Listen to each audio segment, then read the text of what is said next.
আসসালামু আলাইকুম এভরিওয়ানস, আমি আছি মাসুম বিল্লাহ আছি আপনাদের সাথে। আজ আপনাদের সাথে শেয়ার করব উত্তরবঙ্গের শীত কীরকম পড়ছে না পড়ছে এই বিষয়ে আজকে কিছু কথা বলবো। ভিডিওটা সামনে টানবেন না, কিছু কথা বলি, কথাগুলো শুনে যাবেন। আর আপনারা যারা যারা ঢাকায় থেকেও বলছেন যে কুয়াশা ঠান্ডা, তাদের জন্য একটা জিনিস দেখাচ্ছি আমি আজকে। এই জিনিসটা হচ্ছে গিয়ে আমি জাস্ট ওয়েদারটা দেখাচ্ছি আপনাদেরকে।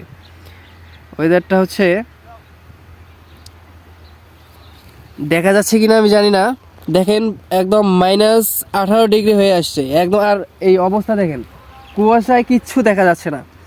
মানে সকালবেলা উঠে মানে আমি জাস্ট অবাক, এমন অবস্থা কিচ্ছু মানে এই সে মানে এখান থেকে যে 100 মিটার দূরে যে কিছু দেখবো এই পরিস্থিতি নেই ভাই, এমন অবস্থা।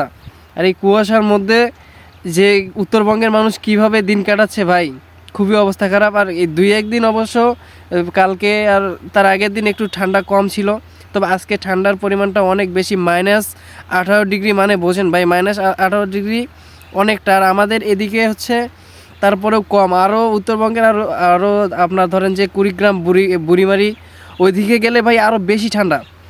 এই ঠান্ডাতে থাকার পরেও আমরা বেশি কিছু মানে বলি না। আর আপনারা যারা এই উত্তরবঙ্গে না থেকেও বাইরে, আপনারা হচ্ছে ঢাকায় যারা থাকেন, মূলত এই ঢাকাতে থেকে যারা ঠান্ডা ঠান্ডা করেন ভাই, তাদেরকে বলছি আপনারা অ্যাটলিস্ট একটাবার হলেও ঠান্ডা সম্পর্কে যদি জানতে চান, তাহলে উত্তরবঙ্গে এসে জাস্ট ঘুরে যাবেন ভাই। আসসালামু আলাইকুম।